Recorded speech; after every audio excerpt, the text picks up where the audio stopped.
নমস্কার বন্ধুরা, welcome to my channel মাঠে ময়দানে অফিসিয়াল। বন্ধুরা, এই ভিডিওতে আমি ইস্ট বেঙ্গল, মোহনবাগান ও ইন্ডিয়ান ফুটবল নিয়ে কিছু আলোচনা করব।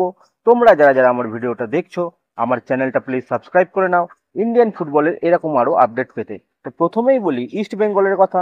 তো ইস্ট বেঙ্গলের এই মুহূর্তে অনুশীলন শুরু হয়ে গেছে এবং বলতে গেলে কলকাতাতেই তারা প্রাক মরশুম করছে এবং দলের সঙ্গে মাত্র দুজন বিদেশি এখনো পর্যন্ত যুক্ত হয়েছে, সাউল ক্রেসপো আর ক্লেটন সিলভা। তাদের মধ্যে ক্লেটন বেশ কিছুদিন ধরে প্র্যাকটিসে আসছে না। ক্লেটনের পিঠে হালকা কিন্তু ব্যথা রয়েছে, তাই কোচ কার্লেস কোয়াদ্রাত তাকে বিশ্রাম দিয়েছে। তবে তার চোট গুরুতর না বলেই শোনা যাচ্ছে, কিন্তু সমস্যা দেখা দিয়েছে অন্য বিদেশিদের নিয়ে। প্রথমেই বলি হিজাজি মাহেরকে নিয়ে। হিজাজির ভিসা সমস্যায় কলকাতায় আসা নিয়ে একটু জটিলতা দেখা দিয়েছে। জানা যাচ্ছে বিদেশ মন্ত্রকের ভিসা সংক্রান্ত নির্দেশিকায় বিভিন্ন দেশের নাম থাকলেও তাতে জর্ডনের নাম নেই। অর্থাৎ হিজাজির ভিসা পেতে কিন্তু বিদেশ মন্ত্রকের বিশেষ অনুমতির প্রয়োজন। এখন কবে অনুমতি পাওয়া যাবে, কবে জট কাটিয়ে হিজাজি দলের সাথে অনুশীলনে যোগ দেবে, এটা নিয়ে প্রবল চিন্তায় কিন্তু লাল হলুদ শিবির। কারণ জুলাইয়ের শেষে ডুরান্ড কাপ খেলতে নামবে ইস্ট বেঙ্গল। হাতে আর এক মাস মতো বাকি। হিজাজি দেরিতে যোগ দিলে সমস্যায় পড়বে দল। এছাড়া অন্য দুই বিদেশি ফুটবলার মাদি তালাল আর দিমিত্রিয়স ডিয়ামান্টোকস ভিসার আবেদন করলেও এখনো হাতে পায়নি, সেখানেও লেট হচ্ছে। তালাল ডিমিকে যত তাড়াতাড়ি কলকাতায় আনা যায় সেই চেষ্টা করছে লাল হলুদ ম্যানেজমেন্ট।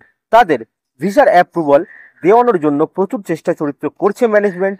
এই অবস্থায় অনেকেই চাইছে দ্রুত ষষ্ঠ বিদেশিকেও আনার ব্যবস্থা করা হোক, নইলে তার আশা নিয়েও কিন্তু লেট হতে পারে বা সমস্যা হতে পারে।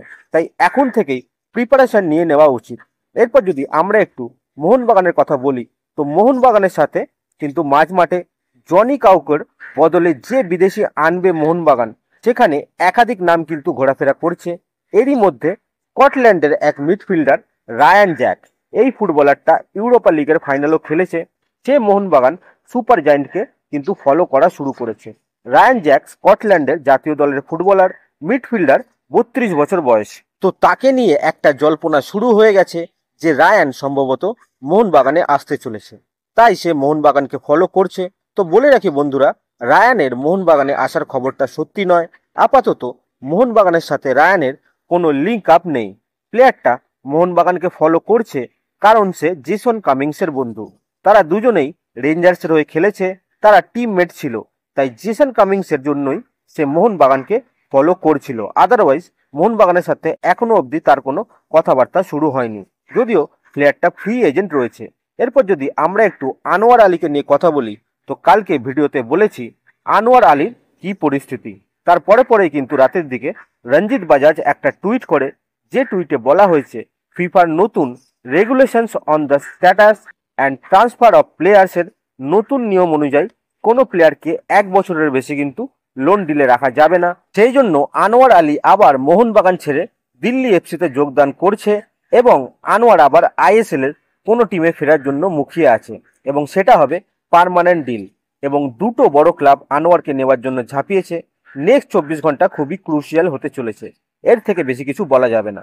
তো এটা হচ্ছে রঞ্জিত বাজাজের টুইট। তিনি কিন্তু কোন দুটো বড় ক্লাব আনোয়ার আলীর পেছনে ছুটেছে সেটা কিন্তু পরিষ্কার করে বলেননি।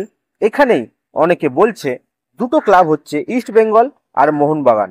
মেরিনার্স এনার মতে দুটো বড় ক্লাব হচ্ছে ইস্ট বেঙ্গল আর বেঙ্গালুরু। বিভিন্ন জন বিভিন্ন রকম স্পেকুলেশন করছে, যাই হোক সেটা তো আছেই।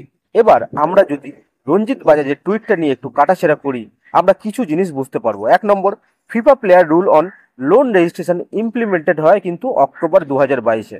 মার্চ 2023-এ আনোয়ার আলীর মোহনবাগানে জয়েন করার আগেই। তো সেটা তখনই সকলের জানা উচিত।